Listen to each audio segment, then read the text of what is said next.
You're watching Mirror 7 News. Stay informed, stay ahead for more news. The latest ASX reporting season has delivered plenty of drama, with big swings in company earnings, investor reactions, and share prices. From the big banks to miners, insurers, and healthcare giants, it has been a roller coaster week for the market.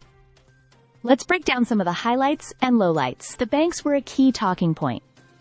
NAB and Westpac came out as relative winners, with their shares rising strongly through August.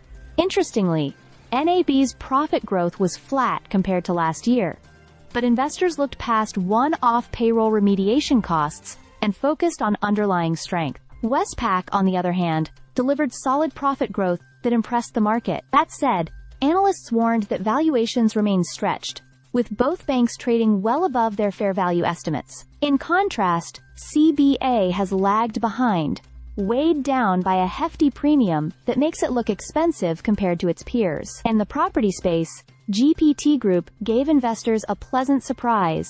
The company upgraded its profit expectations thanks to strong demand for higher quality office buildings and healthy rent growth in new leases. This was seen as a sign that the sector might finally be turning a corner after a tough period.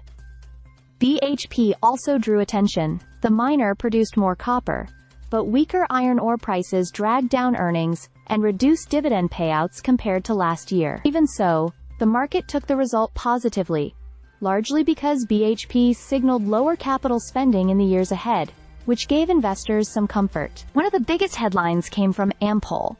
The fuel retailer announced a $1 billion deal to acquire EG Group's gas stations in Australia, which markets applauded. Shares jumped as investors viewed the acquisition as a boost to its convenience retail network. However, its actual earnings told a different story, with profits down sharply due to weakness in refining operations. Suncorp also stood out, reporting an 8% rise in cash profits. Stronger premium growth and investment income supported the result, but questions remain about whether that momentum can be sustained. Analysts are cautious, suggesting that insurers may face tougher conditions ahead as claims costs rise or competition heats up. On the disappointment list, James Hardie suffered from weaker U.S. housing demand and bloated inventory levels, leading to a sharp downgrade in guidance. Reliance Worldwide faced similar headwinds in North America, with muted renovation activity dragging growth lower. Meanwhile, ASX Limited spooked investors with higher spending on technology,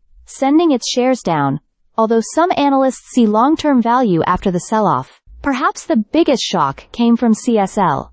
The biotech giant delivered higher profits but announced job cuts, slower revenue growth, and a major restructure. Investors were unsettled, sending shares tumbling 17% in a single day. Analysts noted that while simplification may help over time, there are concerns about whether cost-cutting could hurt growth. All in all, this reporting season has shown just how divided the market can be. Some companies are rewarded despite flat earnings, while others are punished heavily for cautious outlooks. And with more results still to come, investors are bracing for more surprises.